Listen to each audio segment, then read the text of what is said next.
Over the last 6 years, I've been on a bit of a wild adventure, studying at Harvard, Stanford, Oxford, working in Wall Street, and scaling Crimson from my girlfriend's lounge in New Zealand all the way to a global company all around the world. Now, over the last little while, I have experienced a huge amount of luck at every stage of the journey.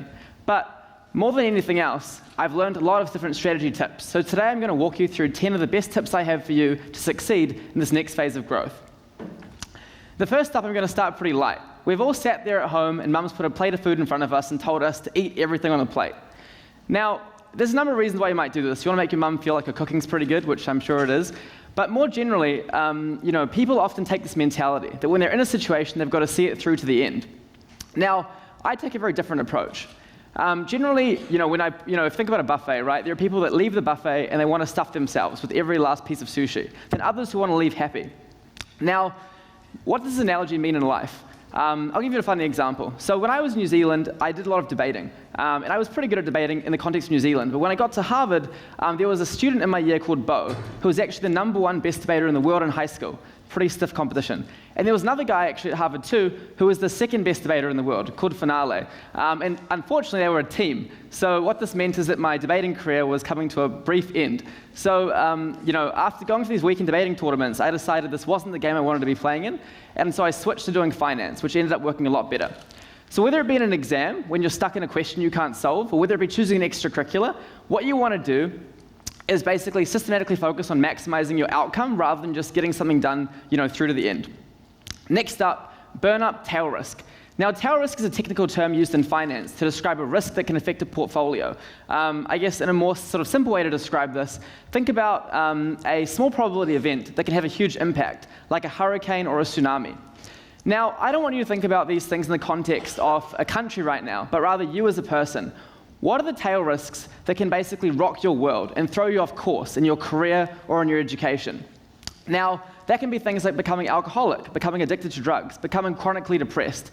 These are things you can't totally control, but if they happen to you, they can really derail your world. So in my case, I have a pretty intense and somewhat addictive personality. So many years ago, I decided I just wasn't going to drink, the billion or so people in the Middle East and China that do very similar things. Now, in your case, you might have your own risk factors, your own things that could derail your world. But what you want to think about is what this risk is and try and find ways to mitigate it. Because these are the things that can really derail everything very quickly. Next up, play strategic games. So when I was 13, I flew down to Wellington with my good friend Alvis Lee and my mum to go to a Yu-Gi-Oh tournament, the National Yu-Gi-Oh tournament. I took a lot of glee beating these 20-year-olds and telling them 3 moves in advance that I was about to win the game. Now, I couldn't kind of do that anymore. They probably would look at me very funny. But basically, over the last several years, I've loved strategy games. I've played Warhammer, which is a tabletop war game, Call of Duty, a very popular video game, probably played too much of that. And basically, these things sound funny, but the reality is these games require understanding of how to use resources, time management, strategy, coordination, and they let you kind of simulate these high-stakes decisions in an environment that has no risk. So when it comes to business or it comes to your career, when it comes to a very high-stakes moment, when everything's riding on the line, and often you don't have much time, you've got to make a decision, you've had lots of practice in these kind of scenarios before. So I do find this kind of strategic thinking works a lot, and it happens to be a very common trend in many of the executives in Silicon Valley. Next up, know someone before you meet them. I love Iron Man, and this is Tony Stark in his Iron Man suit, going into a situation with all of this data around what the room's going to be like before he lands, where all the bad guys are going to be.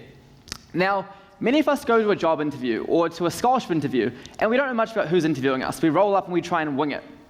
Now, I often do this too, and often doesn't work very well. So generally speaking, our prepared self is far more effective than our improvised self. Even if we think we're pretty good at improvising, generally we're way better if we prepare. So after high school, I was shortlisted for these 3 scholarships, the Myers, Girdlers, and Robertson. And I was excited because I was the only one who'd been shortlisted for these 3 different scholarships. And I ended up getting 0 of them. Now, reflecting on this experience, I thought about it quite a lot, and I realized my planning for these interviews was very rough. So when I came back to interview for the Rhodes Scholarship 2 years ago, I took a lot of precision to how I did it. I looked at the 8 judges who were going to be interviewing me, and I actually did research on each and every one of them. I had about 5 to 15 pages of research on each individual judge. Sounds pretty intense, right? I knew about their political views, every public statement they made in the media, their career backgrounds, and sort of different experiences they'd shared publicly. What this meant is when I sat down and my heart was racing, in the interview, and there was 4 judges on each side. As I answered questions, I had a lot of context for basically what the kind of negative areas were that I should be navigating away from, how I should frame my answers, and the kind of dynamics that would be at play in the room. Now, everyone likes to tell you they're not biased and they have no preferences and everything's very neutral and fair, but in my experience, people always have systematic bias in how they view a situation, even if it's subconscious. And so you want to be very careful of triggering those kind of emotions and reactions. For example, if you cite the word Trump in California, everyone wants to run for the door. Similarly, if you cite Jacinda, everyone's very excited usually, at least in some parts of New Zealand. So basically, the key thing here is know someone before you meet them. Next up is compete like China. Now, this is a very interesting one for me. So I guess at Crimson, I train students all around the world to get into the world's most competitive universities. My students here in New Zealand and other countries want to go from here and rock the United Nations. They want to work at Goldman Sachs. They want to build huge technology companies. They want to be prime ministers. The level of ambition of our students is very inspiring. Now, this requires me to travel all around the world and meet these amazing students firsthand and see the kind of passion they have as we build our product and technology platform. Now, in 2 days in Shanghai, I see more students that have achieved a perfect SAT score than I see in Australia in 2 months. Now, this is pretty interesting. In New Zealand, people from a Caucasian background typically think about tutoring as something that helps them catch up, something that helps them get back to average.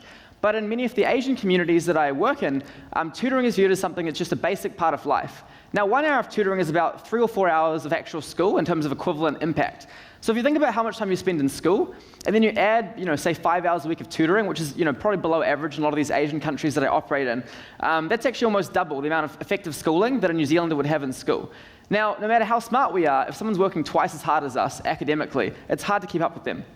In Korea, actually, and this is an extreme example, I don't want this in New Zealand, the tuition culture is so strong that basically the government had to put a ban on tutoring post 11 p.m. because there were kids that were going from school from 8 a.m. to 11 p.m. So don't worry, we've got a while to go until school's too intense here in New Zealand. Now, we can take pride in our culture, and we should. We should take pride in the things about us that make us who we are, but we also have to recognize that we are competing in a global marketplace. Your careers today, leaving this room in the future, aren't just going to be in New Zealand. They're going to be on the world stage. Every company you create, campaign you run on social media, activity you partake in is going to be pretty global in nature. You're going to live in more countries than your parents probably, and that trend's only going to grow. Recently, there's an app called TikTok. I don't know if any of you guys have used it. It seems like you have. So TikTok is run by a Chinese company that uses artificial intelligence. It's not a Western company, it's not based in California, but this app has become addictive all around the world and is now competing with Snapchat and Instagram for the viewership of young teenagers all around the world. Now, this is just the first of many examples of Chinese companies with Chinese academic intensity, business intensity competing globally, and this trend is only going to accelerate. So I recommend competing with the intensity, discipline, and aggression of a lot of these guys and girls over in China.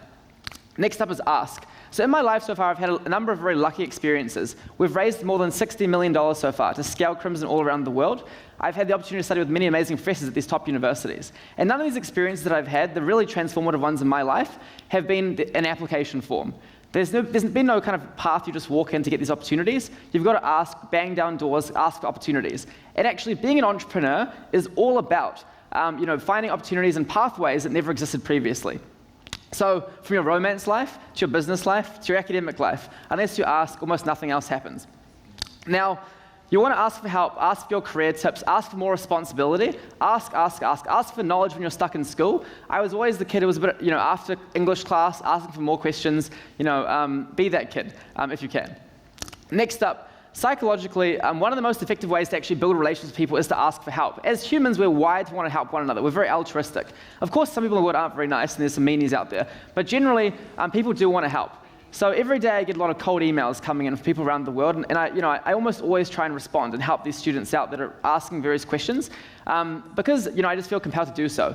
Now, everyone's kind of like that in general. And at Crimson, even though we've got a pretty young team, we've got more than 220 full-time staff now, and to lead this team, even though my co-founders are all 24 like me, we've had to learn really, really quickly. And so by asking all these advisors for help and drawing them in and having them feel connected to our story has helped us grow faster. So keep asking for questions and don't be shy. Next up, an edgy one.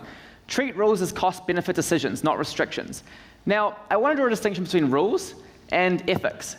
Now, I think it's very important that every individual has got a code of conduct, a code of integrity, a series of principles they live by, they stick by, and basically you never break. These are the things that mean when you go to sleep at night, you feel good about yourself because you're consistent in your actions and you don't break your own code. But not every rule in life aligns with your integrity and your code of conduct. So for example, in Western Australia, it's actually illegal to process more than 50 kilograms of potatoes. Why? Because there's some random rule from some post-war era where they had some temporary restriction and the lawmakers forgot to change the rule. The point is, there are so many laws in this world, or general rules, that are quite arbitrary. And you don't really need to necessarily always assume they're the way to go. Companies like Uber were able to rapidly innovate in global transportation, totally changing the taxi industry by not listening to all the conventional rules. And actually got governments to change the rules after the fact to help them grow. Many of the world's best innovations actually occur through this idea of breaking through archaic rules. So when you see a rule, you should analyze the costs, the benefits, the risks, and also the alignment with your own view and come to a decision. It's not always automatically true that you should listen to what you're told. Next up, and I do like the scene from James Bond, Casino Royale, one of my favorite movies. Don't disclose your strategy until it's too late. As people, we're very obsessed with short-term gratification. Think about Instagram, nightclubs, everything that basically gives you this bump in the short term. You post a big achievement on Instagram, and then everyone likes your photos, and you feel good about yourself. This kind of short-term gratification is all well and good, but it really destroys your ability to build a lot of long-term strategic value. So in a business case, this is actually quite nuts. So I'll give you an example.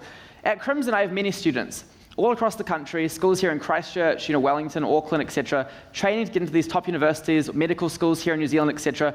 And many of these students are competing with other students at their school for the same slots. So for example, at my school at King's, only one guy or one girl can apply and basically get into a school like Harvard every year. You've got to be the Ducks, basically. So as a result, it's a head-to-head competition. The more you tell all your other students about what activities you're doing, what academics you're doing, what your kind of game plan is, you're just going to create more competition for yourself. It's like if you've got a good business, you don't want to share your business model with the whole world and put it on Google because people will just come in and enter your market. So generally what you want to do is keep secrets around your strategy under your chest until the strategy is so good that no one can actually break in and compete with that strategy. Take a long-term view, a 5 or a 10-year view, and keep your cards to yourself, just like you're playing poker, like James Bond here in this nice Casino Royale movie. Next up, number 9, perception is reality. So this guy up here, George Soros, top right, is a famous investor who actually made $1 billion in a single day, betting against the British pound. Now, his financial acumen's pretty solid, but what I'm actually quite impressed by about him is not the financial success, but his theory of reflexivity, which is a theory that actually gets quite a lot of coverage, but is not often discussed in broader society outside of finance. What this means is that often when something rises in value temporarily, like a reputation or maybe a company's stock value, that artificial rise can often trigger a self-fulfilling cycle of activities, which then actually drives real value creation. So what this means is essentially, sometimes things can initially not be real, but then become real after a series of events. So let me give you an example. Take Uber and Lyft. At the beginning of Uber and Lyft, Uber being the transportation company here in New Zealand, Lyft being the competitor to Uber in America, Lyft doesn't really exist in New Zealand. At the beginning, these two companies were neck and neck. They had approximately the same market share, they were about the same size. And then what happened is Uber started raising more capital. The capital from investors triggered a lot of media coverage. You heard about Uber on the news, originally good, then bad, then more good, but good back then.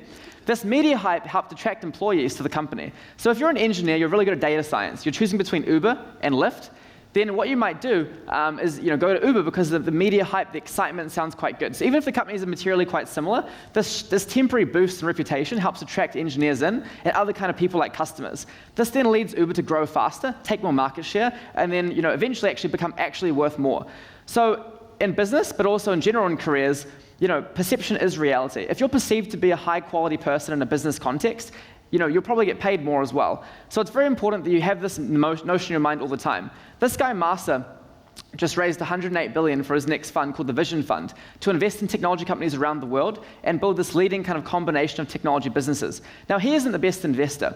He's not the best business guy, but he's been able to create this perception that his business strategy around these technology companies is going to be leading, and he's been able to convince people like Apple to back him. And also, once the ball starts rolling, it's harder for it to kind of fall the other way. Finally, timelines are fictitious. This is the most important lesson I'd give for you guys. In my last several years at Harvard, Stanford, Oxford, I finished a number of these degrees a lot faster than one was supposed to. There were many students at these schools a lot smarter than I was, but basically I really ignore the idea of timelines, and I really think a lot of these guidelines are very artificial. The fact that you spend 18 years going through schooling, the fact that high school takes 5 years, the fact that you're supposed to do, say, 4 or 5 NCA subjects, these things are all very arbitrary.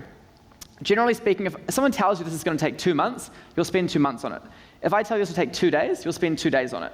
And the reality is this kind of perception of time and speed is very common. Now, at business school at Stanford, in my class I was 22, and there were lots of students who were 28, 30, 32, 34 that had many, many years of experience ahead of me. And generally for an MBA, which is a business degree, you're supposed to basically only go in once you've got a lot of experience. But in my case, I thought, well, if everyone else has a lot of experience, I want to learn from them and then use that experience so I can grow faster in my own career. So I applied actually when I was 20 to these business school programs, and it was actually the best decision that I made probably academically in recent time. So in general, I want to emphasize that timelines are at best defined for the average person, and in general, they're not very useful for anybody at all. Timelines are often given to try to create structure in an otherwise chaotic world, and what I recommend doing is ignore the timelines, bend the timelines, break the timelines, and let everyone else live by the timelines while you innovate and play your own game. So overall, we've got it. 10 rules for success. Finish your plate, burn up tail risk, play strategic games, know someone before you meet them, compete like China, treat rules like cost-benefit decisions, don't disclose your strategy until it's too late, perception is reality, and timelines are fictitious. These, in my life so far, have been 10 very powerful tools. Use them carefully and responsibly, inspire your families and communities, and use these tools to better the world around you. The better your strategy, the more lucky you'll feel. I'm very excited to see the amazing things you achieve with this toolkit. Good luck, and thank you. Cheers.